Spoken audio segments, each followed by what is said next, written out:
Aloha, welcome back to the Anxiety Coaches Podcast. I'm your host and coach, Gina Ryan, and I'm so happy to be with you again today as we consider the many ways to bring your mind and body back to its natural peace and calm. Welcome back to the Anxiety Coaches Podcast. If you're tuning in today, you're in for part 2 of my fascinating conversation with Deb Dana. If you missed the earlier episode with Deb, I highly recommend listening to it before diving into this episode because it's packed with incredible insights. Yeah. And I think just the understanding of that you're not broken, and because people go immediately into self-flagellation. There's something wrong with me. Why can I not do this? Why can I not think when I get nervous and upset? Well, that's natural. Right. Yes. Yeah. I would say that to people often. I say, it makes perfect sense. Yeah. Of course you can't think. Of course you can't sit still. Of course you can't, whatever it is, because your biology has taken you to a different world. Yes. Right. It makes perfect sense. And when you help people understand it's not your choice, it's your biology that has made that choice on behalf of your safety, then you can feel different. Yeah. Yeah. So now that we would understand those three, what is the general way? Because I know this is a huge subject, actually. So the general way to begin to find a way that you can get into that middle place and then begin to take care of yourself, or how to get out of, let's take it from getting out of being extremely stressed or anxious, maybe just finished a panic attack. What are the beginning steps to be able to take care of yourself as a human, to not go there all the time? Well, I mean, a couple things I want to say before we figure out what some ways are, but I truly think the human nervous system longs to be in regulation. That's its home, right? And I think it knows the way, right? I think inherently it knows how to help us get there. We get in the way a lot, right? Yeah. But if we can take a step onto the path towards safety, connection, towards more regulation, the nervous system is going to partner with us. So we don't have to do it alone. And we want to have a partner in our nervous system that helps. I also think the belief, and I hold this belief, that my nervous system is very wise and it knows the way. That's both when it's taking me into a dysregulation. For some reason, my nervous system believes that's needed, and when it helps me come back to regulation. That dysregulate, regulate is the common human experience. That is normal. Nobody is regulated all the time. No human ever has been regulated all the time. So the suffering happens when we get pulled into survival and get stuck there. Yes. That's what happens. Stuck there. I get into anxiety and I get stuck there. I can't find my way out. I get pulled into despair and I can't find my way out. Right? That's when we suffer. So that said, so bringing that belief with us, there are lots of pathways to organizing the energy that floods you when you're in sympathetic anxiety, right? Yeah. You have too much energy, actually. Yeah. But, the worst thing to do is to tell someone to calm down. Has anybody said that to you? I've had people say that. I say, oh my God, that is just going to make it worse, right? Because I would if I could. Yes, I don't want to be stuck in this place any more than you want me to, but calming down is not it. Organize the energy. I have lots of energy, but it's not getting me anywhere. Right. It's not purposeful. It's spinning. It's doing this. It's that. And if we can organize that energy just a little, we'll begin to come back into a regulated rhythm. So I often with people, I say, so show me what it feels like. What does the energy feel like when you're in sympathetic anxiety? And people do, all these sorts of things. Right. And I say, okay, so now, and the other thing we want to know is we want to gently shape. We don't want to go from this to this, right? Because that's too big a stretch. Can't do that. But we could go from this to, just slowing it down a little bit. And then maybe it begins to go like this. And then maybe finally I end up like this, right? So it's the gentle shaping Mm. towards something that we're looking for. Movement is a great thing to do, because if you organized your movement, you're going to Yeah. begin to feel some of that regulating capacity come back. Beautiful. I think people should make their own menus of choices, because Yes. everybody's different. I love music. I can turn on music and I can feel pulled into the beat, which is Yeah. really helpful for my system. Other people are sound sensitive. Music would be horrible, right? Right. So, breath practices. When we're anxiety, we've got this, the breath is up here and very fast. So Yes. can we slow it a bit? Can we have a big, strong, loud exhale, right? Because Yes. that will begin to bring a bit of regulation. For some people, for me probably included, breath practices feel more dysregulating than regulating. Yes. Yeah. So, All the time. There are some people who cannot do yep, breath work at all. And I totally understand that. yeah, I think I just tell them if you can just make your exhale longer and slower, like exactly. not worry about counting. And because a Nope, lot of people then they get spinning in their head that of they're doing it course, right or wrong, or right. And that's a sympathetic signal, yes. that judgment. It Yeah. comes from sympathetic, either anxiety or anger, doesn't matter.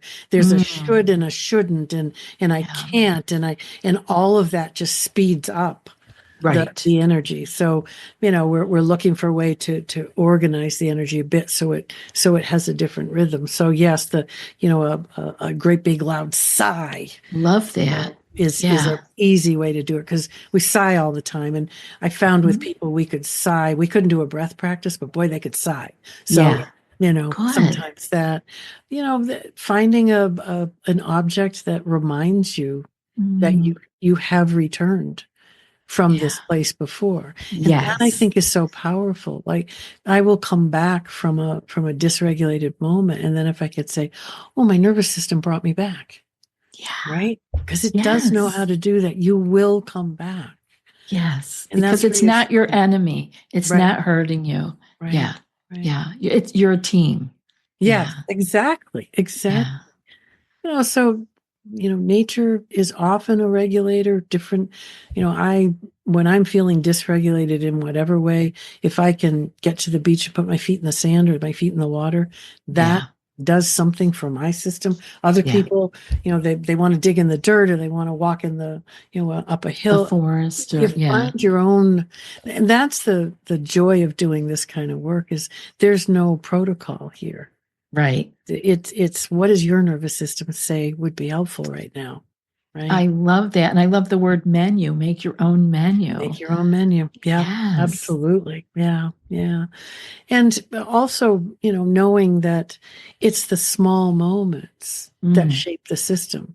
It's not often that is a great big long extended experience that results in the change out of anxiety to, feeling regulated. It's usually Right. not that. It's usually small steps we take that Yeah. we repeat over and over that shape the system. And again, I find it so comforting to know that micro moments are what we need. We Yes. don't need long, hour-long experiences.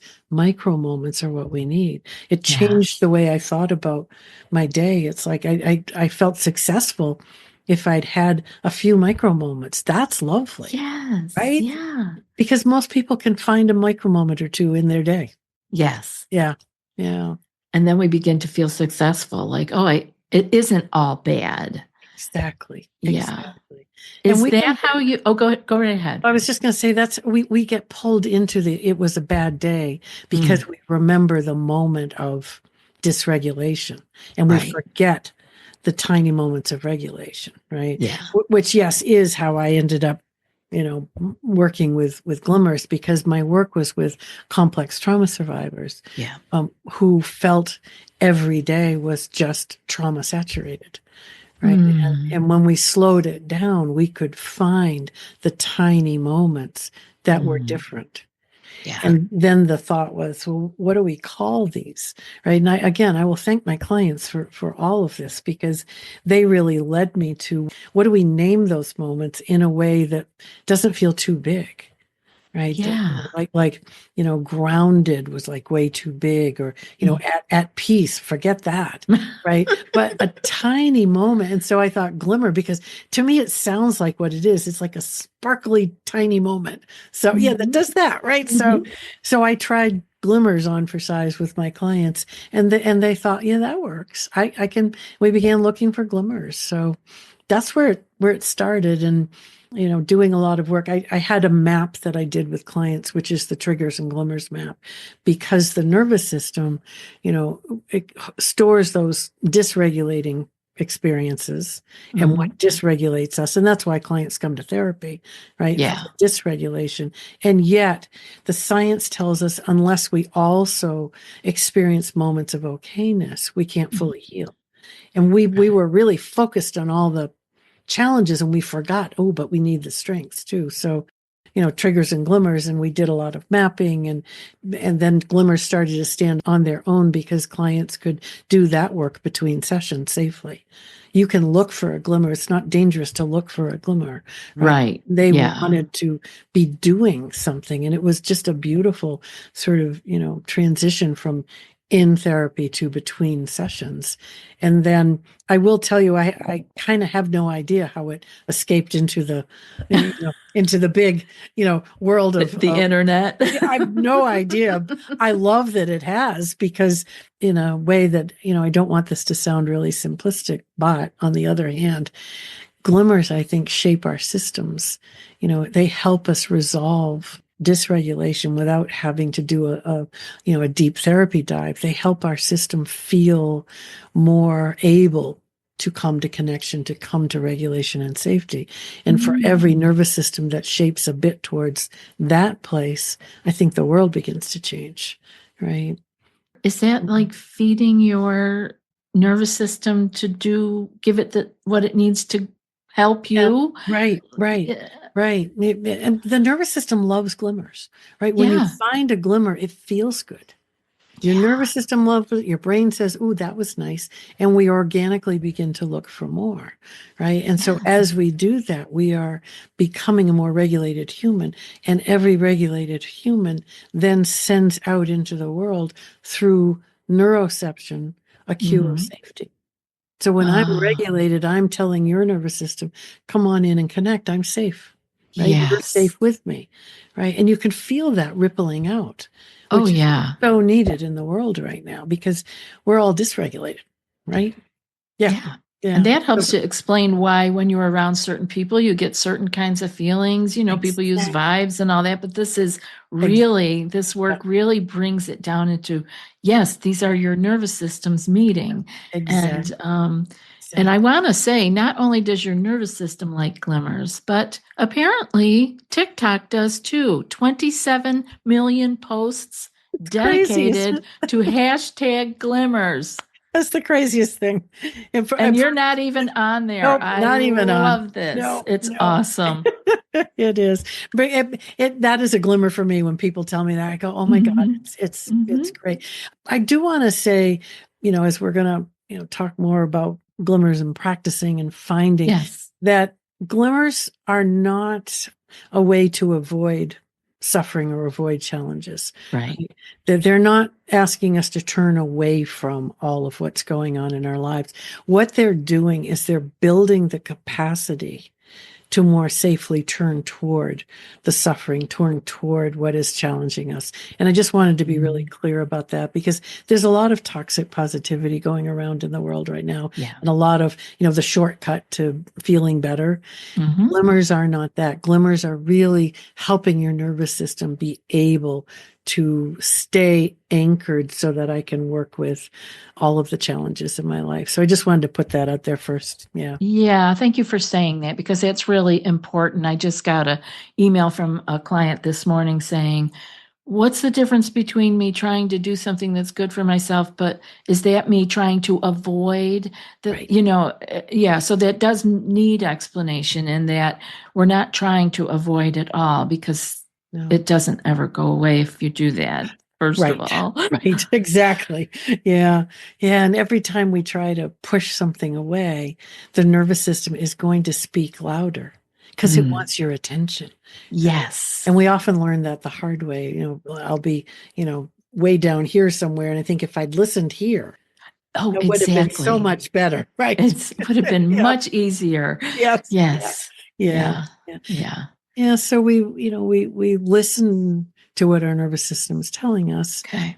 And what our nervous system needs. And one of the things that we know every nervous system benefits from are those tiny moments of okayness, which are those glimmers. So then how do we build a practice around that feels reachable, feels doable, right? And that's really what, led me to create the Glimmers journal. I will say that I'm a good example of how Glimmers can help people in difficult times. I was writing the Glimmers journal over the last year of my husband's life, and I finished it after he died. And as I was reflecting, I thought Glimmers kept me going, because in the midst of a difficult ending for Bob, there were these tiny moments when I could be reminded there is more than this. It's okay. Right. And I thought, wow, glimmer, these tiny moments are pretty powerful. Right. So they are. And I'm so sorry, Deb. I had no idea that you lost Bob. And he's like part of this book. He is. He's with all these people now. Exactly. When he was alive, he was sick for a long time. And when he was alive, every time I taught, somehow he came into the teaching and people would be sending him, their thoughts. And I'd come home and say, yeah, you got another few hundred people thinking about you. So it was lovely. It was really awesome. Yeah. Oh. This is a good place to stop for today, but we'll be diving even deeper and continuing our conversation with Deb Dana. Be sure you're subscribed so you don't miss the conclusion, and we'll see you in the very next episode. I'll be back in a few more days with another podcast. Until then, be well and aloha.